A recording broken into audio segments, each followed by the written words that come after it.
This week on American Real, I bring you my longtime friend, Freddie Seymour of Major League Baseball, who's on a mission to help baseball players overcome the perils of spit tobacco products. Freddie's message is powerful and positive, encouraging young players that they can overcome addiction as he helps them strive to make healthy life choices. He's greatly passionate about saving people from developing oral cancer, which can certainly shorten their lives, feeling this is his calling and purpose. Baseball's been your entire career, right? You went to college at Rollins. You played baseball, and then went right into the business of baseball. Yeah, I used a couple contacts. I used a teammate to actually get my first job in the game with the Boston Red Sox. He was a shortstop. He was a couple years ahead of me, so I kind of networked into the game initially through my friend. And then my coach resigned my senior year, and he and I were very close friends.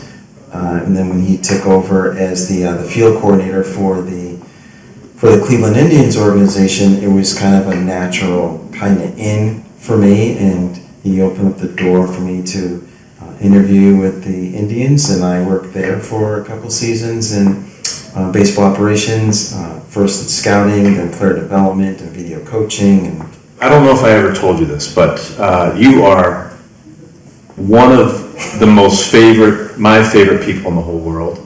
We have a deep friendship. We've always had that, but I care so much about you, and I learned something new just before we went on, and that is that you want to transform lives, that you are transforming lives, and that's what I'm trying to do here at American Reels. Yeah, well, to transform a life is, I view that as a calling, and my relationship with the Lord is something that kind of has imprinted this type of calling, a yearning to transform a life in a positive manner to help these people overcome, in this case, spit tobacco addiction.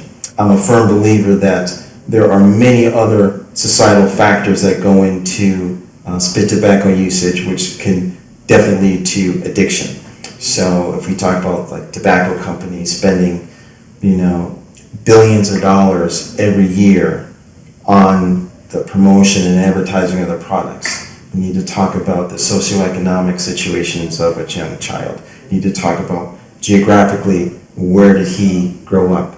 You talk about the parental occupations, farming, tobacco growing, so on and so forth. You talk about even if their parents were tobacco users themselves, or a grandfather, an uncle, an older brother.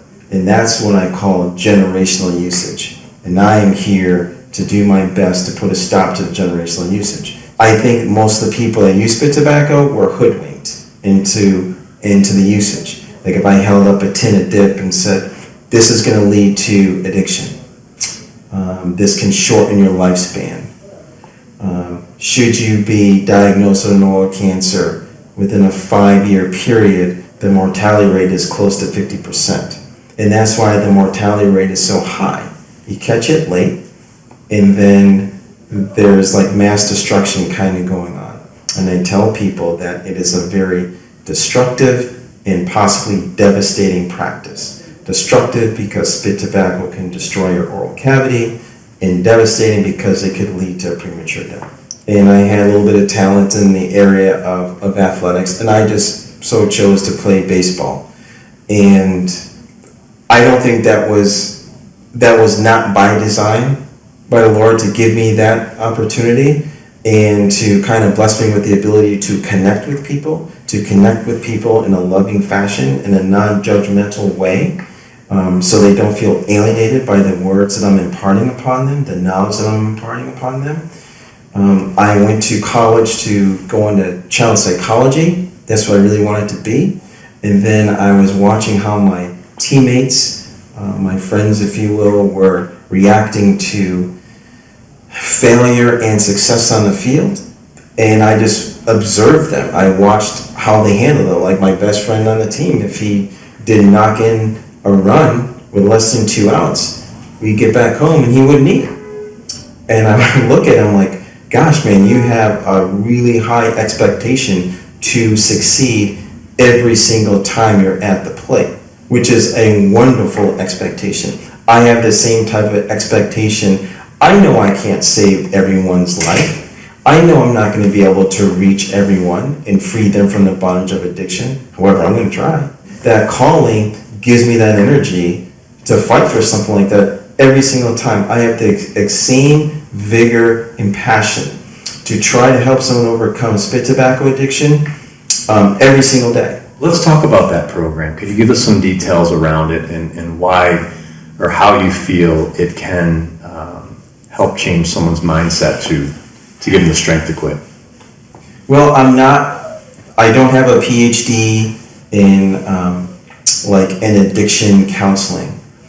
However, I do have a PhD friend who I am extremely close to, and we fire things back and forth at one another. So I'm learning things every day, and I try to apply everything that my friend teaches me.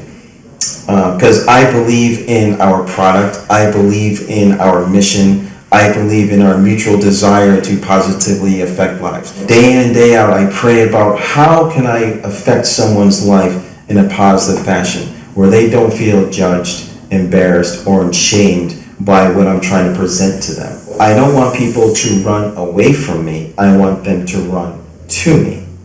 And I tell them, hey, I would just want a paradigm shift in the way you process things with my position, my professional position in the commissioner's office. Don't look at me as big brother trying to hurt you or trying to do something punitively against you. Look at me as big brother as someone you can run to for solace, for advice, for help, someone that's looking to save your life. The most important piece of a minor league tobacco violation isn't the violation itself. It's the person that committed the violation, because we may be dealing with addiction. And I'm here to help you overcome that addiction, transform your life, and help you live more abundantly. And I think most of the people understand the passion. They can feel it in the words I speak to them. I think they can feel it in my heart. They can feel the energy that I have. They can feel in the honesty in my approach to them as human beings. Minor league tobacco products are prohibited in the minor leagues, okay?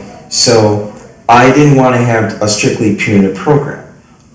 For me, that's a one-way program. You catch people and then you make them pay a fine and they can continue to use. So then we went to a place where it was more cessation-based. I was always of the opinion to help someone get through the cessation process to overcome addiction. That was always my number one goal. And then you get the guys that are devout users. I love to use. I'm 18 years old. I'm 21 years old. Who are you to tell me that I can't use? And I agree with them. I'm not someone to tell you that you cannot use spit tobacco products. However, my position tells me I must enforce this particular policy during the confines of the game. If you're away from the ballpark in your homes or in your hotel rooms or wherever, that's on you. Like you said, you're a grown man, you can do what you need to do. I would be worth my salt if I didn't tell people about the ramifications for the use of spit tobacco products. The best calls are the ones that are unsolicited, where a player will speak out to their employee assistant program director with the club and say, I want to rid this from my life. Can you help me? Call Freddie Seymour at the commissioner's office. Here's his number. I love that call and I rejoice over it. And I also rejoice when a guy has quit and stayed quit, and I have a person whose 1 year anniversary is actually tomorrow, Mother's Day. So I will be sending him a text to congratulate him on being 1 year spit tobacco free. So that's why it's really important to try to stamp out this systemic usage in certain families. I want to stop the generational usage. That is like my ultimate goal. Most people don't understand that because I'm dealing with a one-on-one person. But I know that if you were to extrapolate out years, generations, I'm going to positively affect many other lives than just this one. I was looking all around for, spit tobacco education and cessation programs, and there wasn't anything out there. So I thought that, you know what, if there isn't anything out there, why don't I create something? Now, it's been a huge undertaking, but it's extremely fulfilling to know that last year we had 22 people go through our program, and 18 out of those 22 individuals are now spit tobacco free. You know, I think of one of the quotes from Jackie Robinson, and I'm going to paraphrase this because I know I'm going to probably butcher it, but basically he was saying, you know, a life is not important except in the impact it has upon other lives. And that's my intent, is to have such a strong influence and impact on someone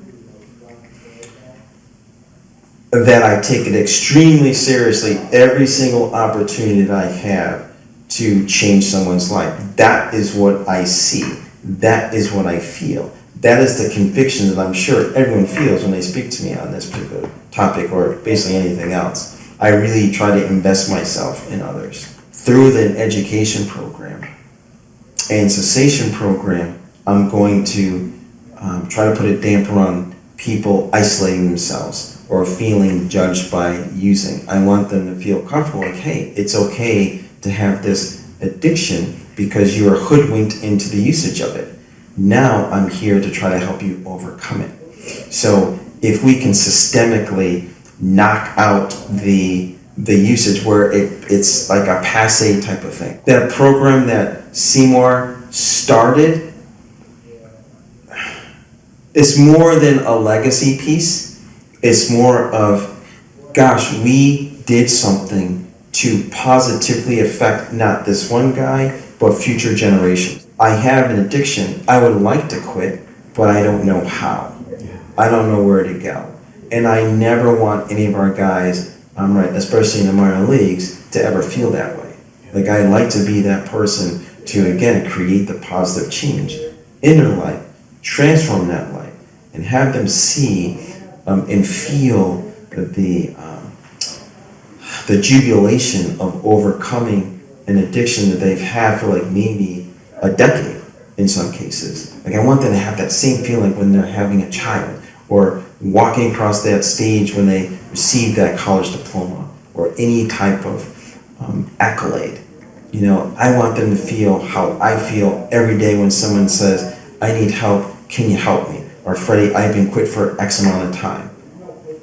There really is no greater joy than that. Let me provide viable cessation options for them, to show them, listen, I'm going to deliver a message of hope, of the ability to overcome this. And I'll tell these young people, I want you guys to enjoy fully your lives after you're done playing baseball. I want you to be fathers. I want you to watch your children grow up, graduate from high school, graduate from college, get married, be a grandfather.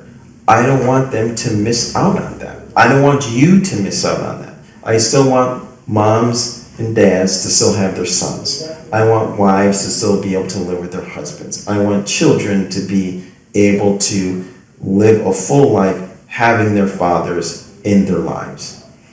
And, you know, my message is always positive. It's always true, truthful, but it's always positive. What do you want your legacy to be?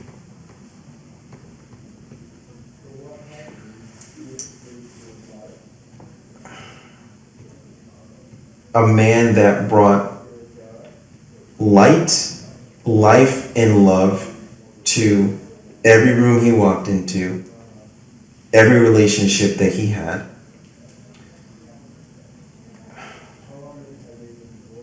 Someone that brought a smile upon the face, that warmed the heart,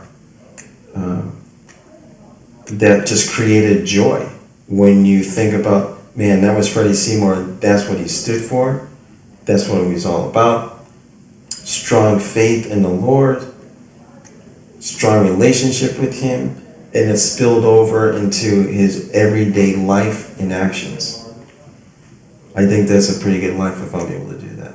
Where the Lord says, you know, son, you know, well done.